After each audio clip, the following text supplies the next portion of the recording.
Hi, my dear children, good morning. This is our third module. We had made a discussion on Parliament in our last history class. Do you remember? Let us continue. Since the Parliament plays a central role in modern democracies, most large countries divide the role and powers of the Parliament in two parts. They are called chambers or houses. One house is usually directly elected by the people and exercises the real power on behalf of the people. The second house is usually elected indirectly and performs some special functions. The most common work for the second house is to look after the interest of various states, regions, or federal units. In our country, the parliament consists of two houses. The two houses are known as the Council of States and the House of the People. They are also called as Rajya Sabha and Lok Sabha. The President of India is a part of the Parliament, although he or she is not a member of either house. That is why all laws made in the houses came into force only after they received the assent of the President of India. Which of the two houses is more powerful? It might appear that the Rajya Sabha is more powerful, for sometimes it is called the upper chamber and the Lok Sabha the lower chamber. But this does not mean that Rajya Sabha is more powerful than Lok Sabha. This is just an old style of speaking and not the language used in our constitution. Our constitution does give the Rajya Sabha some special powers over the states. But on most matters, the Lok Sabha exercises supreme power. Any ordinary law needs to be passed by both the houses. But if there is a difference between two houses, the final decision is taken in a joint session in which members of both the houses sit together. Because of the larger number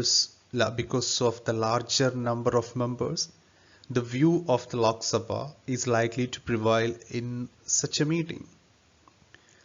Lok Sabha exercises more powers in money matters. Once the Lok Sabha passes the budget of the government or any other money-related law, the Rajya Sabha cannot reject it. The Rajya Sabha can only delay it by 14 days or suggest changes in it. The Lok Sabha may or may not accept these changes. Most importantly, the Lok Sabha controls the Council of Ministers. Only a person who enjoys the support of the majority of the members in the Lok Sabha is appointed the Prime Minister. In a democratic country, two categories make up the executive. One that is elected by the people for a specific period. It's called political executive. Political leaders who take the big decisions fall in this category. But in the second category, people are appointed on long-term basis. This is called the permanent executive or civil services.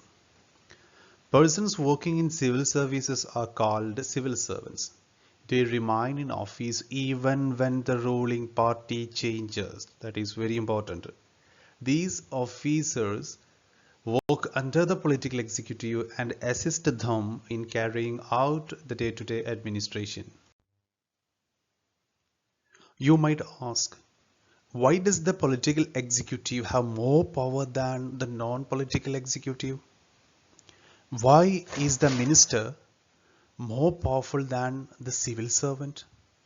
The civil servant is usually more educated and has more expert knowledge of the subject. The advisors working in the finance ministry know more about economics than the finance minister. Sometimes the ministers may know very little about the technical matters that come under their ministry.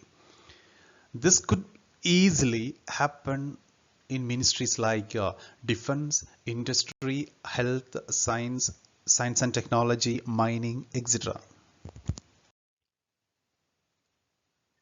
The reason is very simple. In a democracy, the will of the people is supreme. The ministry is elected by the people and thus empowered to exercise the will of the people on their behalf.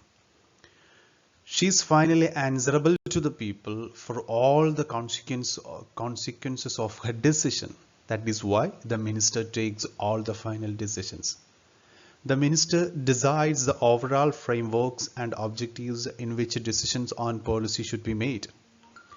The minister is not and is not expected to be an expert in the matters of her ministry. The minister takes the advice of experts on all technical matters, but very often experts hold different opinion or place before her more than one option. Hi children, let us stop for the time being. You have one question here. The powers enjoyed by Lok Sabha over Rajya Sabha. Read textbook well and try to find the answer. Thank you.